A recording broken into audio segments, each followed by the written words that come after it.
Known as the Hedy Lamarr of Santa Monica High School, Gail Russell was discovered at just 18 years old. One version of the story says a Paramount talent scout picked up two hitchhiking high school boys who spoke enthusiastically about a beautiful classmate back home. The scout decided to look her up. Other sources say she was discovered during a tour of Paramount Studios. However it happened, the outcome was the same. Through a combination of her mother's pressure and persistence and the confidence of talent scout William Meiklejohn, Gail Russell was pushed toward a movie career, whether she wanted one or not. Gail wasn't especially interested in being in pictures. She dreamed of becoming an artist. Drawing appealed to her because it allowed her to work alone in quiet. She was intensely shy. As a child, she spent much of her time in her room and often fled when her parents entertained guests. Later, Gail would say simply, "Mother dragged me there," when describing her screen test. Sources also suggest that Gail's mother, Gladys, had ambitions of stardom herself and saw her daughter as a second chance. Gail had no formal acting training and no obvious dramatic skill, but her dark hair and striking blue eyes photographed beautifully. Paramount believed she had potential. After graduating high school, she signed a 7-year contract with the studio for $50 a week. The Russell family was struggling financially, and Gail was seen as their way out.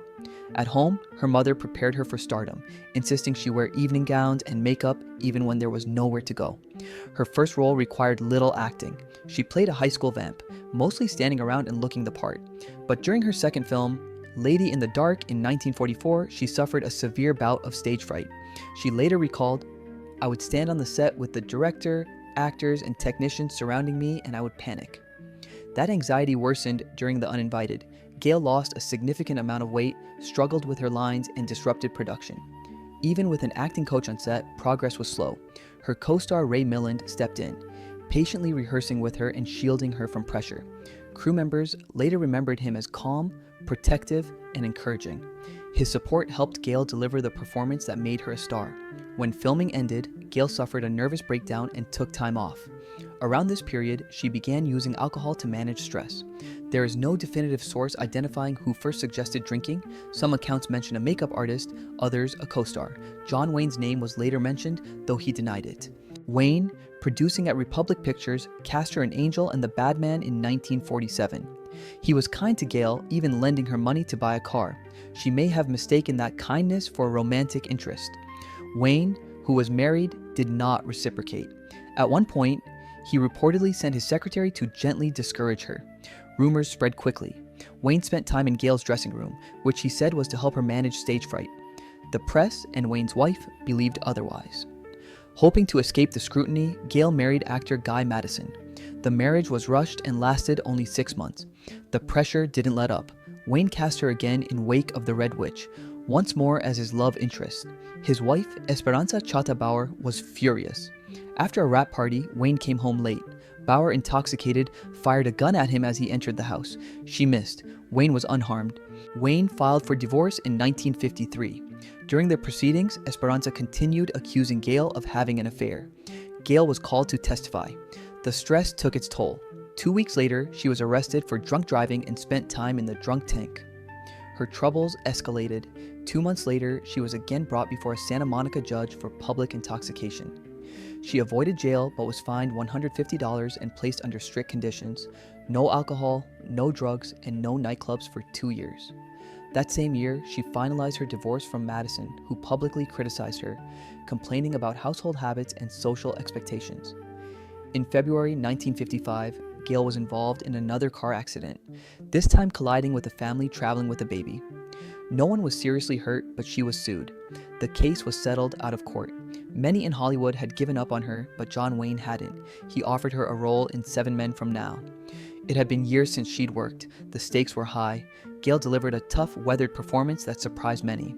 In one scene, she spent hours covered in mud after throwing herself into a muddy pool. Her own idea. She didn't complain and remained professional throughout the shoot. Wayne saw the dailies and called her personally to praise her work. For a moment, momentum returned. She worked in television and appeared in the noir The Tattered Dress in 1957. But that same year, drunk and behind the wheel, she crashed into a coffee shop, seriously injuring a janitor. He sued her for $75,000. She failed to appear in court and was found passed out at home. She received probation and a suspended sentence. Despite everything, she continued working, appearing in No Place to Land in 1958, several television roles, and finally the low-budget 1961 film The Silent Call. She never formally retired, but studios considered her uninsurable. Outside of acting, Gail found peace in solitude. For years, she practiced archery. It was a private discipline that helped manage her anxiety. Friends and associates said she was a capable archer. She owned her own bow and arrows. It wasn't a studio stunt or publicity trick. It was something she did for herself. In her final major interview with National Enquirer in late 1960, Gail spoke openly about sobriety, working with an agent, and believing her alcoholism was arrested. She hoped to rebuild her life, possibly including acting. She also said that she would give up acting if she married someone who could support her. It wasn't a retirement plan, more a conditional hope. By 1961, Gail Russell was living alone in a modest apartment on Bentley Avenue in West Los Angeles. She was withdrawn but polite, spending most of her time painting and drawing. Though she spoke of recovery, her health continued to decline. In late August, neighbors grew concerned after not seeing her for days. On August 27, 1961, Gail Russell was found dead on her living room floor near the couch. Empty vodka bottles were nearby. There were no signs of foul play. Authorities ruled her death the result of natural causes, heart failure and liver damage caused by years of alcoholism, compounded by malnutrition. There was no evidence of suicide. Her death was reported quietly. Hollywood had moved on. A private funeral was held, and she was buried at Valhalla Memorial Park in North Hollywood.